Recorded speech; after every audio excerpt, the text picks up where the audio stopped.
ఒక అంశం ఇవ్వబడింది. అది వ్యక్తిగత పరిశుద్ధత. దీని నుంచి నేను కొంత ఆలోచన చేసినప్పుడు ఇది పరిశుద్ధత గురించి చెప్పటానికి నేనైతే యోగ్యుని కాదు. పరిశుద్ధత గురించి ఇంకా బాగా చెప్పగలిగేటువంటి అనుభవజ్ఞులైనటువంటి అన్నవాళ్ళు ఉన్నారు. కానీ దేవుని సన్నిధిలో ప్రార్థించినప్పుడు నాలోనే పరిశుద్ధత కొంత కుదువుగా ఉన్నప్పుడు, వాక్యం కొంత ధ్యానం చేస్తూ ఉన్నప్పుడు నేను కూడా వ్యక్తిగత పరిశుద్ధతలో ఎంత వెనుకబడి ఉన్నానో కొన్ని పాఠాలు నేను కూడా నేర్చుకోగలిగాను. అవే దేవుడిచ్చిన కొన్ని తలంపులు మీ మధ్య నేను పంచుకోవాలని ఆశపడతా ఉన్నాను. అందుకు సహాయకరంగా పేతురు రాసిన మొదటి పత్రిక 1వ అధ్యాయము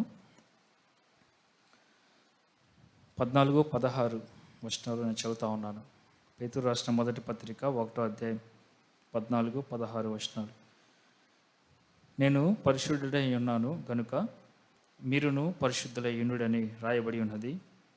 కాగా మీరు విధేయులకు పిల్లలై మీ పూర్వపు అజ్ఞాన దశలో మీకుండిన ఆశలను అనుసరించి ప్రవర్తింపక, మిమ్మల్ని పిలిచిన వాడు పరిశుద్ధుడై ఉన్న ప్రకారము మీరును సమస్త ప్రవర్తన యందు పరిశుద్ధులై ఉండుడి. చిన్న ప్రార్థన చేసుకుందాం. నమ్మదగిన మా ప్రియ పరలోకపు తండ్రి, మీరు మాకు అనుగ్రహించినటువంటి సమయాన్ని బట్టి, సహవాసాన్ని బట్టి మీకు స్తోత్రాలు.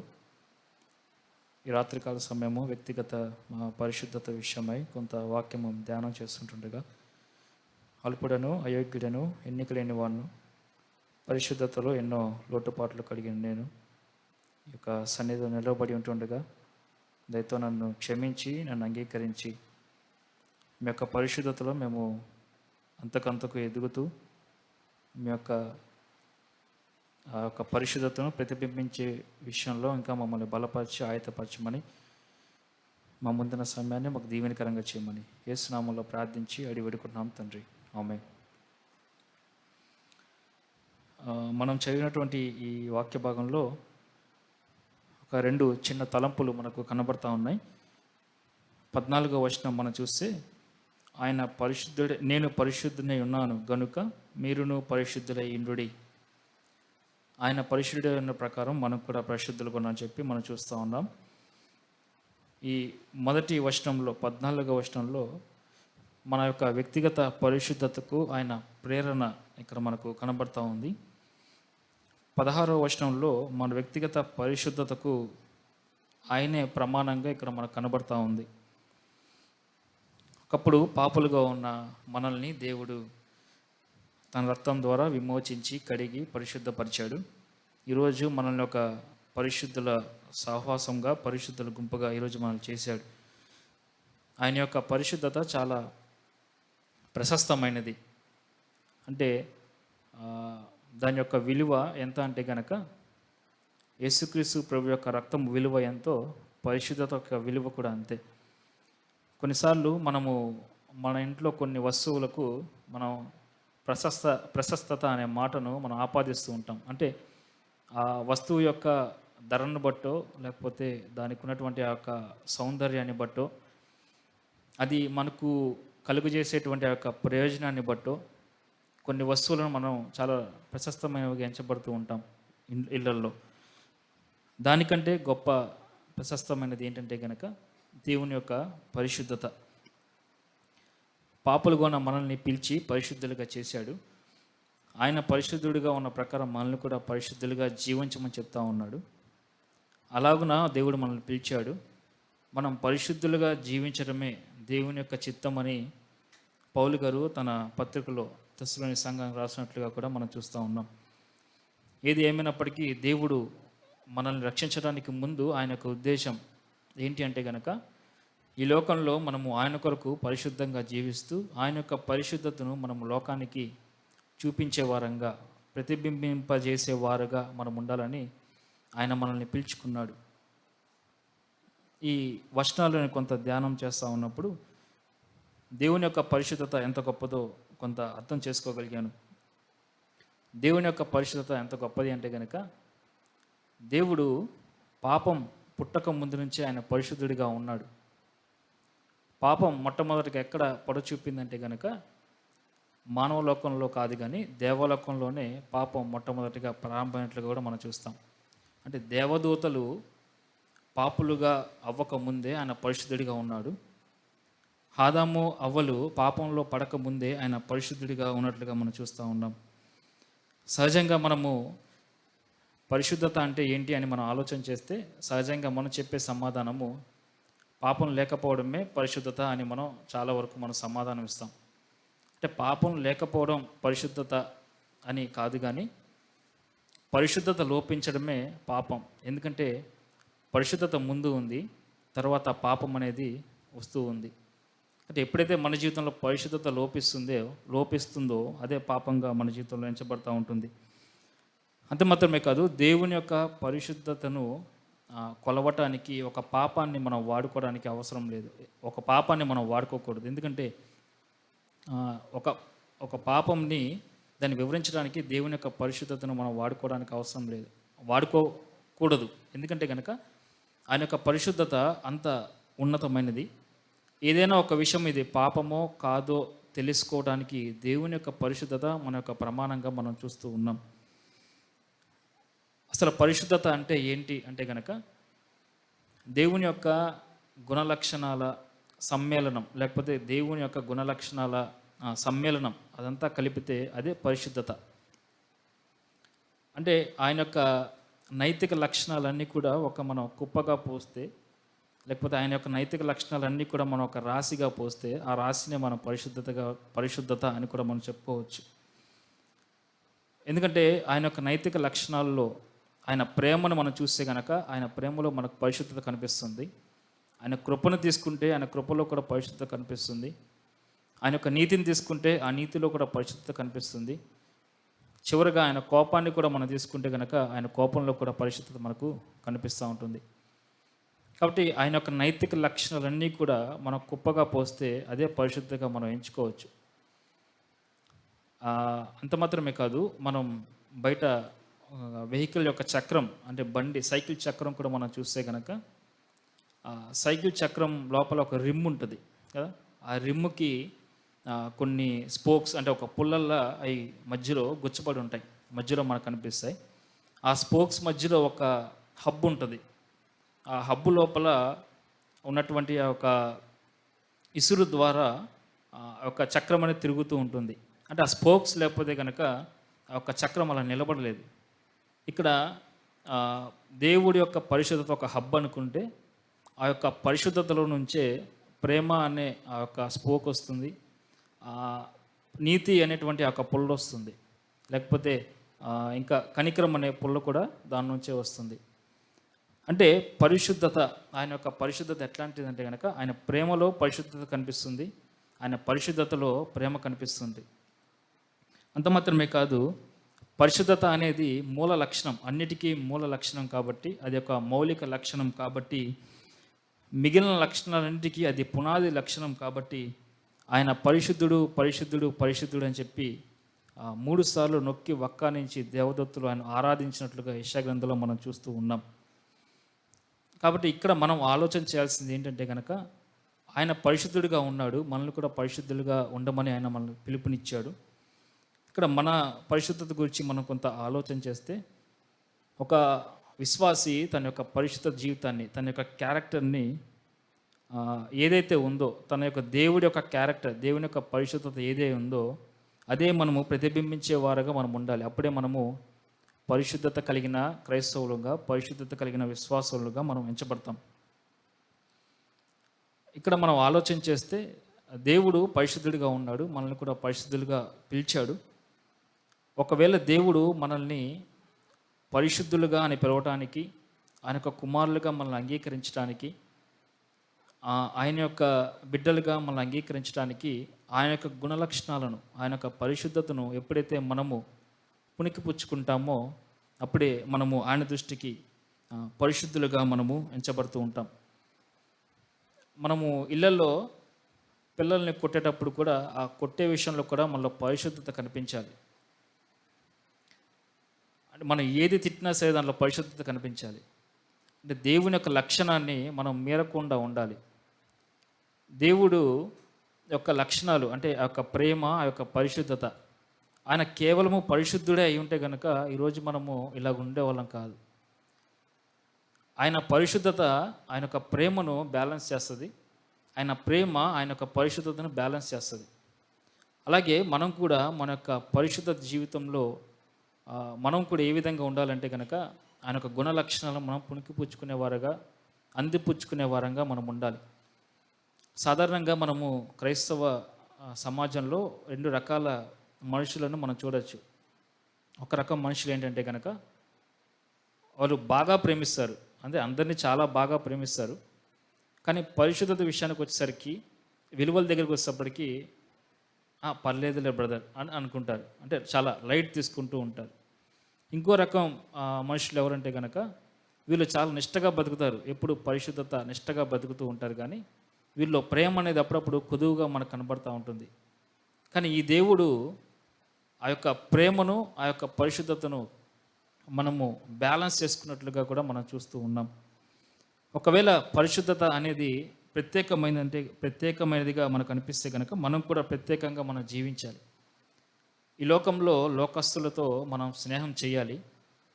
ఎందుకంటే ప్రభువైన యేసుక్రీస్తు వారు కూడా ఆయన పాపులతో స్నేహం చేశాడు, కానీ వారి యొక్క పాపాన్ని ఆయన అంటించుకోలేదు.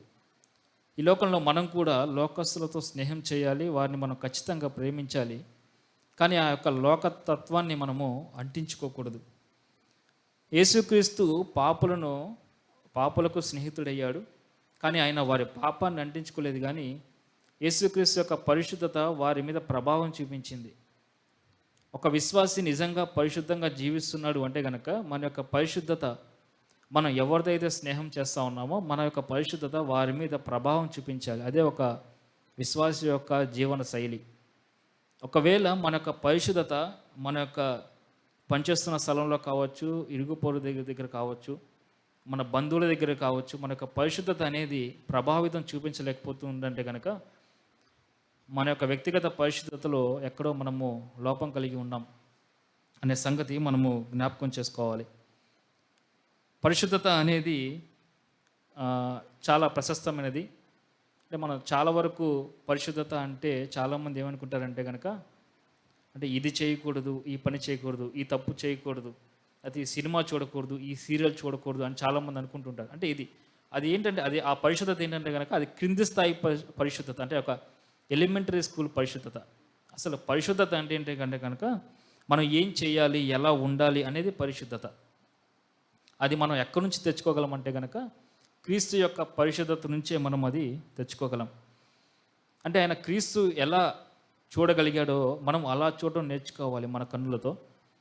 ఆయన ఎలా మాట్లాడాలో అలాగూ మాట్లాడడం మనం నేర్చుకోవాలి మన నోటితో. ఆయన ఎలాగూ ఆలోచన చేశాడో అలాగా ఆలోచించడం నేర్చుకోవాలి మన మనసుతో. ఆయన ఎలాగా సంబంధాలు నెలకొల్పాడో భూమి మీద అలాగూ నెలకొల్పడం మనం నేర్చుకోవాలి. అంత మాత్రమే కాదు, ఆయన ప్రవర్తించినట్లుగా మనము ప్రవర్తించాలి. ఆయన యోచించినట్లుగా మనము యోచించాలి. ఆయన ప్రతిస్పందించినట్లుగా మనం ప్రతిస్పందించాలి. వెరసి ఆయన ఎలాగూ బతికాడో అలాగే మనం బ్రతకాలి. అదే పరిశుద్ధమైన జీవితం. ఇక్కడ మనము చూస్తే కనుక పేతురు రాసిన మొదటి పత్రిక 1వ అధ్యాయం 14వ వచనంలో, నేను పరిశుద్ధుడై ఉన్నాను గనుక మీరును పరిశుద్ధులై ఉండుడి. ఇక్కడ నేను పరిశుద్ధుడై ఉన్నాను గనుక మీరును పరిశుద్ధులై ఉండుడి. గనుక అనే మాటని ఇక్కడ మనం చూస్తూ ఉన్నాం. అంటే ఏంటంటే కనుక మన యొక్క పరిశుద్ధతకు స్ఫూర్తి, మన యొక్క పరిశుద్ధతకు ప్రేరణ ఎవరు అంటే కనుక ప్రభువైన యేసుక్రీస్తు వారే. క్రైస్తవులుగా ఎంచబడిన మనము పరిశుద్ధత అనేది విశ్వాసికి ఒక ఆప్షనల్ ఏమీ కాదు, అది ఆబ్లిగేషన్. అది ప్రతి ఒక్కరూ కూడా, ప్రతి ఒక్క విశ్వాసి కూడా తప్పకుండా కలిగి ఉండాల్సింది. పరిశుద్ధంగా ఉండడం, అది ఈ లోకంలో జీవించడం ఒక పోరాటమే. ఎందుకంటే మన చుట్టూ ఉన్న ప్రపంచం ఎప్పుడూ కూడా మనల్ని అపరిశుద్ధత వైపుకు మనల్ని లాగుతూ ఉంటుంది. పరిశుద్ధంగా జీవించడానికి ఈ లోకంలో మనకి ఇన్స్పిరేషన్ దొరుకుతుందా అంటే కనుక ఏది మనకు దొరకదు. కానీ పాపం చేయటానికి మనం వెతుక్కోకుండానే మనకి ఇన్స్పిరేషన్ దొరుకుతూ ఉంటుంది. 4 దిక్కులు కాదు కానీ 8 దిక్కుల నుంచి కూడా పాపం చేయడానికి మనకి ఇన్స్పిరేషన్ దొరుకుతూ ఉంటుంది. ఉదాహరణకి మనము మన ఫోన్ ఓపెన్ చేస్తే మన చాలు కదా, యూట్యూబ్ ఓపెన్ చేస్తే చాలు, లేకపోతే ఆ రీల్స్ షార్ట్స్ చూస్తే చాలు, మనల్ని అయోగ్యులుగా లేకపోతే అపరిశుద్ధులుగా చేయటానికి, మనల్ని మన యొక్క పరిశుద్ధత నుంచి పాడు చేయటానికి ఎన్నో మన కన్నుల ముందు అవి కనబడుతూ మన యొక్క పరిశుద్ధతను అవి దొంగిలిస్తున్నట్లుగా కూడా మనం చూస్తూ ఉంటాం. కానీ ఎప్పుడైతే మనము దేవుని కొరకు పరిశుద్ధంగా జీవించాలని మనం ఆశపడతామో, ఎప్పుడైతే ఆయనలాగా మనం బ్రతకాలని మనం కోరుకుంటామో, ఎప్పుడైతే ఆయన యొక్క స్వభావాన్ని మనము పుణికి పుచ్చుకోవాలని మనం ఆశ కలిగి ఉంటామో, అప్పుడు మనకు ఒక్క ఇన్స్పిరేషన్ కూడా మనకు దొరకదు. ఇన్స్పిరేషన్ దొరకపోగా మనకి డిస్పిరేషన్ దొరుకుతుంది. అంటే వెనకకు లాగే వాళ్ళు మనకు కనబడుతూ ఉంటారు. పరిశుద్ధత కొరకు ఈ లోకంలో మనకి ఏది ఇన్స్పిరేషన్ దొరకదు, డిస్పిరేషనే ఎదురవుతూ ఉంటుంది. అంటే వెనకకు లాగేవాళ్ళు, కుటుంబ సభ్యుల్లోనే కొంతమంది వెనక్కి లాగొచ్చు, లేకపోతే మనం పనిచేస్తున్న స్థలాల్లో కొంతమంది మన యొక్క పరిశుద్ధత నుంచి మనం వెనక్కి లాగే ప్రయత్నం చేయొచ్చు. ఇరుగు పొరుగు వారు కూడా ఎప్పుడు వాక్యమేనా, ఎప్పుడు ప్రార్థనేనా అని లోకంలో జీవిస్తున్నాం కాబట్టి మనం లోకంలో ఉన్నటువంటి కొంచెం లౌక్యం కూడా మనం నేర్చుకోవాలని చెప్పి మన యొక్క పరిశుద్ధత నుంచి వెనక్కి లాగేటువంటి వారు కూడా మనకు కనబడుతూ ఉంటారు. పరిశుద్ధతకి మనకి ఈ లోకంలో మనకు పురికొల్పు దొరకదు. అంటే ఉత్సాహం దొరకపోగా మనకు నిరుత్సాహం దొరుకుతుంది. అందుకనే ఆయన ఇక్కడ చెప్పినటువంటి మాటలో నేను పరిశుద్ధుడై ఉన్నాను గనుక మీరును పరిశుద్ధుడై ఉన్న మాట దగ్గర ఆయన ఎవరు అంటే గనక ఆయన వ్యక్తిగతంగా మన యొక్క పరిశుద్ధతకు ప్రేరణకర్తగా ఆయన మనకు కనబడుతూ ఉన్నాడు. మనం ఇప్పుడున్నాము, కానీ ఆయన 2000 సంవత్సరాల క్రితమే ఈ లోకానికి వచ్చి మనల్ని పరిశుద్ధులుగా చేయటానికి తన యొక్క శరీరాన్ని, తన యొక్క రక్తాన్ని మన కొరకు కార్చి మనల్ని విలువ పెట్టి కొనుక్కున్నాడు కదా. మనల్ని విమోచించాడు, మన యొక్క పాపం నుంచి విమోచించి మనల్ని విలువ పెట్టి కొనుక్కున్నాడు. మీరు మీ సొత్తు కాదు, మనము ఎవరి సొత్తు అంటే కనుక మనం దేవుని సొత్తు, మనం విలువ పెట్టి కొనబడిన వారం. అది బంగారం వెండి విలువ కాదు, కానీ యేసుక్రీస్తు ప్రభు యొక్క జీవితం యొక్క విలువ ఎంతో ఇక్కడ చేరి వచ్చిన మనము ఆయన రక్తంలో ఎవరైతే కడగబడ్డామో మన యొక్క విలువ అంత. కాబట్టి ఈ రాత్రికాల సమయము వ్యక్తిగతంగా కొంత మనము వెనకబడుతూ ఉన్నప్పుడు మన యొక్క పరిశుద్ధతకు సమాజంలో ఎక్కడ కూడా మనకి ఇన్స్పిరేషన్ దొరకదు, కానీ ప్రభు దగ్గరికి వచ్చినప్పుడు ఆయన్ను ఆనుకున్నప్పుడు ఆయనే మనకు ఒక ప్రేరణకర్త, లేకపోతే మన యొక్క పరిశుద్ధతకు ఆయనే స్ఫూర్తిగా ఇక్కడ మనకు కనబడుతుంది. అదే పేతురు గారు ఇక్కడ రాస్తూ ఉన్నాడు, గనుక మీరును పరిశుద్ధులై ఉండుడి. గనుక అనే మాట దగ్గర ఆయన మనకు ఒక ఇన్స్పిరేషన్ ఇచ్చేటువంటి దేవుడు. ఆ మాటను మనము జ్ఞాపకం చేసుకోవాలి. కొన్ని సందర్భాల్లో మనము పరిశుద్ధంగా జీవిస్తూ ఉన్నప్పుడు ఈ లోకంలో కొన్ని పోరాటాలు మనకు ఎదురవుతూ ఉంటాయి. పరిశుద్ధంగా జీవిస్తూ ఉన్నప్పుడు కొన్నిసార్లు మనకి ఏమనిపిస్తుందంటే కనుక ఇంత పరిశుద్ధంగా జీవిస్తుంటే ఎవరు నన్ను లేకపోతే ఎవరు నాకు దండేయట్లేదు, ప్రతి ఒక్కరు నా మీద చెప్పులు దండ వేస్తున్నారు. అంటే ఇంత లోకంలో ఇంత మంచిగా నేను బ్రతుకుతూ ఉన్నప్పటికీ నాకు ఏ విధమైనటువంటి గుర్తింపు లేదు అని మనం ఆలోచన చేసినప్పుడు, మనం ఎంత మంచిగా బ్రతికినప్పటికీ కూడా పరిశుద్ధత లేకుండా ఉంటే గనక, పరిశుద్ధత యొక్క పోరాటంలో మనం వెళ్తూ ఉన్నప్పుడు మన యొక్క ఆలోచనలు ఏ విధంగా ఉంటాయంటే కనుక ఇట్లాగ బ్రతుకుతూ ఉన్నప్పుడు ఎవరు నన్ను పట్టించుకోవట్లేదు కాబట్టి నేను కూడా లోకంలో కలిసిపోతే పోలా అని చాలాసార్లు మనకు అనిపిస్తుంది. ఎప్పుడంటే కనుక పరిశుద్ధతలో ఒక తారాస్థాయికి మనం చేరుతూ ఉన్నప్పుడు, పాపంతో మనం పోరాటం చేస్తూ ఉన్నప్పుడు కొన్నిసార్లు మనలో ఇలాంటి ఆలోచనలు మనకు కనబడుతూ ఉంటాయి. పరిశుద్ధంగా జీవించడానికి మనకు ఎంతో పోరాటం మనం చేయాల్సి వస్తుంది. కొన్నిసార్లు నిరుత్సాహం ఎదురవుతూ ఉంటుంది, కొన్నిసార్లు నీరసించిపోయే అనుభవాలు మనకు ఎదురవుతూ ఉంటాయి. ఈ మాట దగ్గర మనం కొంత ఆలోచన చేస్తే, పరిశుద్ధంగా ఉండడానికి పిలిచిన దేవుడు, ఆయన కొరకు మనం పరిశుద్ధంగా ఉండడానికి ప్రయత్నం చేస్తూ ఉన్నప్పుడు ఆయన తప్పకుండా సహాయం చేయడం అంటే కనుక తప్పకుండా ఆయన ఖచ్చితంగా ఆయన సహాయం చేస్తాడు. ఎందుకంటే ఈ దేవుడు ఎట్లాంటి వాడు అంటే కనుక మనకు చేతకాని పని ఇచ్చి అది మనం చేయలేకపోతే దూరంగా ఉండి మనం చూసి వెక్కిరించే దేవుడు కాదు ఈయన. ఒకవేళ ఈ యొక్క లోకంలో పరిశుద్ధంగా వ్యక్తిగతంగానే పరిశుద్ధంగా వెనకబడిపోతూ ఉన్నప్పుడు, లేకపోతే ఈ పోరాటంలో పరిశుద్ధత అనే పోరాటంలో ఓడిపోతూ ఉన్నప్పుడు ఆయన ఎప్పుడు కూడా తన యొక్క ఆపన్న హస్తాన్ని మనకు ఎప్పుడు కూడా తోడుగా ఉంచుతాడు. ఒక రకంగా చెప్పాలంటే నా పరిశుద్ధతకు లేకపోతే మన పరిశుద్ధతకు ఆయనే స్ఫూర్తి, ఆయనే ప్రేరణ, ఆయనే పురికొల్పు. మన యొక్క వ్యక్తిగత పరిశుద్ధతకు ఆయనే కారణం. అది ఇక్కడ మనం చూస్తూ ఉన్నాం. రెండవ తలంపు ఏంటంటే కనుక 16వ వచనంలో మనం చూస్తే, కాగా మీరు విధేయులకు పిల్లలై మీ పూర్వపు అజ్ఞాన దశలో మీకుండిన ఆశలను అనుసరించి ప్రవర్తింపక మిమ్మును పిలిచిన వాడు పరిశుద్ధుడై ఉన్న ప్రకారము మీరును సమస్త ప్రవర్తన ఎందు పరిశుద్ధులయ్యుండుడి. 14వ వచనం మనం చూస్తే గనుక అనే మాట చూస్తూ ఉన్నాము. ఇక్కడ 16వ వచనంలో ప్రకారము అనే మాట మనం చూస్తూ ఉన్నాం. 14వ వచనంలో దేవుడు మనకు కొంత పురుకొల్పుగా స్ఫూర్తిగా మనకు కనబడతా ఉన్నాడు. ఆయన మనకు పురుకొల్పుగా ఉన్నాడు కాబట్టి కొద్దో గొప్ప మనము పరిశుద్ధంగా జీవిస్తే సరిపోతుంది అని అనుకునే సమయానికి ఇక్కడ ఆయన ఏమంటున్నాడంటే కనుక, నేను పరిశుద్ధుడై ఉన్న ప్రకారము మీరు కూడా పరిశుద్ధ, అంటే నేను పరిశుద్ధుడిగా ఉన్నాను, మీరు కొద్దో గొప్ప పరిశుద్ధతగా జీవించడం కాదు, నేను ఎంత పరిశుద్ధత కలిగి ఉన్నానో అంతే పరిశుద్ధత కలిగి మీరు ఉండాలని చెప్పి ఆయన చెప్తా ఉన్నాడు.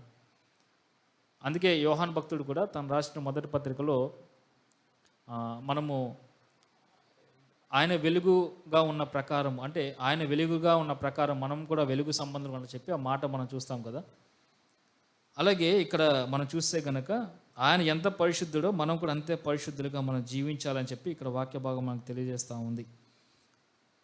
మనము కొంత భక్తి ఏ విధంగా చేస్తామంటే కనుక ఒక స్టాండర్డ్ మనం పెట్టుకుంటాం. ఆ స్టాండర్డ్ వరకు చేసి చాలు, నేను ఈ భక్తి సరిపోతుంది, లేకపోతే ఈ పరిశుద్ధత సరిపోతుంది అని చాలాసార్లు మనం అనుకుంటూ ఉంటాం. అది ఎట్లా ఉంటుందంటే కనుక ఒలింపిక్ వెళ్ళి లాంగ్ జంప్లో లేకపోతే హై జంప్లో గోల్డ్ మెడల్ సంపాదించేవాడు ఒక ఎట్లాగా ఆ స్టాండర్డ్స్ ఉంటాయో ఆ స్టాండర్డ్స్లో మనకు కూడా మన యొక్క పరిశుద్ధత కూడా ఉండాలి. ఇప్పుడు మనము ఒలింపిక్లో గోల్డ్ మెడల్ సంపాదించడానికి ఇంటి దగ్గర మనం ప్రాక్టీస్ చేస్తూ ఉన్నాం. ఉదాహరణకి హై జంప్లో నాకు గోల్డ్ మెడల్ రావాలని, అంటే మనకు కన్వీనియంట్గా ఉన్న హైట్లో మనం పెట్టుకొని ఎన్ని సంవత్సరాలు మనం లాంగ్ హై జంప్ చేస్తూ ఉన్నప్పటికీ మనకు గోల్డ్ మెడల్ రాదు. ఎందుకంటే ఒలింపిక్స్లో ఒక స్టాండర్డ్ ఉంటుంది, ఆ హై జంప్ చేసినప్పుడే మనకు గోల్డ్ మెడల్ వస్తుంది. అట్లాగే దేవుని యొక్క పరిశుద్ధత విషయంలో మనం కూడా కొద్దో గొప్ప పరిశుద్ధత కలిగి జీవిస్తే సరిపోతుంది అనడానికి లేదు. అందుకే ఆయన పరిశుద్ధుడు ఉన్న ప్రకారము అనే మాట అక్కడ మనం గమనించాలి. అంటే ఆయన ఎంత అయితే పరిశుద్ధత కలిగి ఉన్నాడో అంత పరిశుద్ధత కలిగి మనము జీవించాలని చెప్పి ఇక్కడ దేవుని వాక్యం మనకు తెలియజేస్తూ ఉంది. మన యొక్క పరిశుద్ధతకు ప్రేరణ ఆయన యొక్క క్యారెక్టరే. మన యొక్క పరిశుద్ధతకు స్టాండర్డ్ లేకపోతే ప్రమాణం ఆయన యొక్క క్యారెక్టరే. మరి ఇది సాధ్యమేనా, ఆయన జీవించినంత పరిశుద్ధంగా జీవించడం మనకు సాధ్యమేనా అని మనం ఆలోచన చేయొచ్చు. కొన్నిసార్లు మనకు కూడా అనుమానం వస్తుంది, ప్రభు పరిశుద్ధులుగా ఉన్నట్లుగా అంత స్టాండర్డ్లో మన యొక్క పరిశుద్ధతను మనం కలిగి ఉంటామంటే కనుక సాధ్యమేనా అంటే సాధ్యమే. మనం సాధ్యమయ్యే పనులే దేవుడు చెప్తాడు, అసాధ్యమైనవి ఆయన ఏవి చెప్పడు. ఎట్లా సాధ్యము అంటే కనుక దేవుడు మనకు అందుకే తన యొక్క పరిశుద్ధాత్మ దేవుణ్ణి మన హృదయంలో మనకు ఉంచాడు. పాత నిబంధనల కాలంలో వారు అతి పరిశుద్ధ స్థలానికి వెళ్ళాలంటే చాలా ఇబ్బందులు పడేవాళ్ళు. కానీ మనకున్నటువంటి గొప్ప ఆధిక్యత ఏంటంటే కనుక పరిశుద్ధాత్మ దేవుడికి మన హృదయాన్నే ఆయన ఒక ఆలయంగా చేశాడు. ఈ పరిశుద్ధాత్మ దేవుడు ద్వారా మనము ఆయన ఏ విధమైతే పరిశుద్ధత కలిగి ఉన్నాడో అటువంటి పరిశుద్ధత మనం కూడా కలిగి జీవించవచ్చు. ఈ పరిశుద్ధాత్మ దేవుడి యొక్క పని లేకపోతే ఆయన చేసే పని ఏంటంటే కనుక ఆయన పరిశుద్ధత, అంటే మనలో పరిశుద్ధత ఎప్పుడైతే తగ్గిపోతూ ఉంటుందో ఈ పరిశుద్ధాత్మ దేవుడు ఏం చేస్తూ ఉంటాడంటే కనుక మనకు పరిశుద్ధత అనేది మన హృదయంలో ఆయన సృష్టిస్తూ ఉంటాడు. అదే సమయంలో మనకు హృదయాన్ని ఆయన పవిత్రీకరిస్తున్నట్లుగా కూడా మనం జ్ఞాపకం చేసుకోవచ్చు. మన హృదయంలో పరిశుద్ధాత్మ లేకపోతే మనం పరిశుద్ధులుగా ఉండలేం. మన హృదయంలో పరిశుద్ధాత్మ లేకపోతే మనం పవిత్రీకరించబడలేం. కాబట్టి రాత్రికాల సమయము కూడి వచ్చిన మనము మన వ్యక్తిగత పరిశుద్ధత ఏ విధంగా ఉందో మనం జ్ఞాపకం చేసుకోవాలి. పరిశుద్ధత అంటే పాపంతో పోరాడడం మాత్రమే కాదు, పాపాన్ని జయించడం మాత్రమే కాదు, పాపాన్ని ద్వేషించే స్థాయికి రావడమే యేసుక్రీస్తు ప్రభువారు మన నుంచి ఆశిస్తున్నటువంటి ఆ యొక్క పరిశుద్ధత. ఇది ఎప్పుడైతే మనలో ఉంటుందో, దేవుణ్ణి ఎప్పుడైతే మనం అంటిపెట్టుకుని ఉంటామో ఆ యొక్క గుణలక్షణాలు ఆయన యొక్క తత్వాన్ని మనం పుణికిపుచ్చుకునే వారంగా మనం ఉంటాం. అంటే ఆయనతో మనము మన యొక్క సమయాన్ని గడుపుతున్న కొద్దీ ఆయన యొక్క పరిశుద్ధతను మనకు అంటుకుంటూ ఉంటుంది. ఒక కళ్ళకలకలు వచ్చినప్పుడు పక్కన కూర్చున్నప్పుడు, లేకపోతే కోవిడ్ వైరస్ వచ్చినప్పుడు పక్కన కూర్చున్నప్పుడు ఏ విధంగా అయితే ఆ వైరస్ మనకి అంటుకుంటుందో మన యొక్క వ్యక్తిగత పరిశుద్ధ జీవితము దినదినము అభివృద్ధి చెందాలంటే యేసుక్రీస్తు ప్రభువుని మనం అంటిపెట్టుకున్నప్పుడు మన యొక్క పరిశుద్ధ జీవితం అనేది డెవలప్ అవుతూ ఉంటుంది. ఒక దినము ఆయన ఏ స్టాండర్డ్లో అయితే ఉన్నాడో అటువంటి స్టాండర్డ్లో మనల్ని పరిశుద్ధత నడిపించడానికి పరిశుద్ధాత్మ దేవుణ్ణి దేవుడు మనకు అనుగ్రహించాడు. అంత మాత్రమే కాదు, ఇక్కడ మనం చూస్తే 16వ వచనంలోనే ఎక్కడెక్కడ పరిశుద్ధత మనం కలిగి ఉండాలో ఇక్కడ పేతురు భక్తుడు రాస్తూ ఉన్నాడు. 16వ వచనము కింద వచనం చదువుతూ ఉన్నాను. మీరు విధేయులకు పిల్లలై మీ పూర్వపు అజ్ఞాన దశలో మీకుండిన ఆశలను అనుసరించి ప్రవర్తింపక మిమ్మును పిలిచినవాడు పరిశుద్ధుడైన ప్రకారము మీరును సమస్త ప్రవర్తన యందు పరిశుద్ధులై ఉండుడి. సమస్త ప్రవర్తన యందు అంటే మనము ఒక భర్త భార్యతో మాట్లాడేటువంటి తీరులో ఆ యొక్క ప్రవర్తనలో పరిశుద్ధత కనిపించాలి. ఒక భార్య తన భర్తతో మాట్లాడేటువంటి తీరులో ఆ యొక్క ప్రవర్తన విషయంలో పరిశుద్ధత కనిపించాలి. యేసుక్రీస్తు ప్రభువారు 12 సంవత్సరాల నుంచి 30 సంవత్సరాలు 18 సంవత్సరాల కాలం ఏ విధంగా అయితే తల్లిదండ్రులకు ఏ విధంగా అయితే లోబడి జీవించాడో ఆ యొక్క ప్రవర్తన క్రైస్తవ పిల్లల జీవితాల్లో మనం చూడాలి. మనం పనిచేస్తున్న చోట మన యొక్క పరిశుద్ధత కనిపించాలి. అంటే మన యొక్క పరిశుద్ధత అక్కడ తొణికిసలాడాలి. ప్రతి ప్రవర్తనలో అంటే ప్రతి విషయంలో కూడా మన యొక్క దేవుని యొక్క పరిశుద్ధతను మనము చూపించే వారంగా మనం ఉండాలి. ప్రవర్తన విషయంలో మాత్రమే కాదు కానీ మన యొక్క ప్రతి భాగం మన అంగాల్లో కూడా దేవుని యొక్క పరిశుద్ధతను మనం ప్రతిబింబించే వారుగా మనం ఉండాలి. మన చూపుల ద్వారా, మన ఆలోచన ద్వారా, మన యొక్క నడత ద్వారా, మన యొక్క ప్రవర్తన ద్వారా, ప్రతి విషయం ద్వారా, ప్రతి ప్రవర్తన ద్వారా, ప్రతి శరీర అవయవాల ద్వారా దేవుని యొక్క పరిశుద్ధతను మనము లోకానికి చూపించే వారంగా మనము ఉండాలని ఇక్కడ వ్యక్తిగత పరిశుద్ధత విషయమై నేను కొంత ఆలోచన చేయగలిగాను. నా మటుకు నేను కూడా కొంత ఆలోచన చేస్తూ ఉన్నప్పుడు వ్యక్తిగత పరిశుద్ధతలో కొన్నిసార్లు దేవుని యొక్క పరిశుద్ధతను చూపించకపోయిన సందర్భాలు.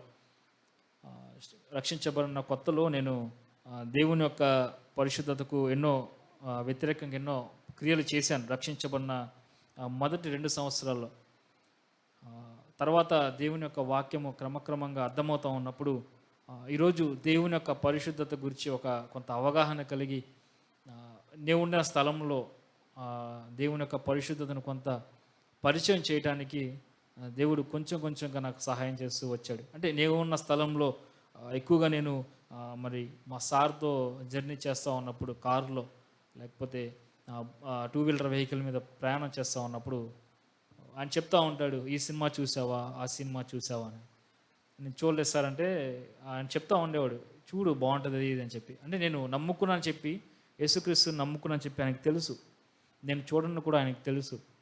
కానీ ఎప్పుడప్పుడు ఆయన వెనక్కి లాగటానికి మనకి పరిశుద్ధత ఇందాక చెప్పినట్లుగా పరిశుద్ధంగా జీవించడానికి లోకంలో మనకి ఇన్స్పిరేషన్ ఎక్కడ దొరకదు. ప్రభువు దగ్గరే మనకి ఇన్స్పిరేషన్ దొరుకుతుంది.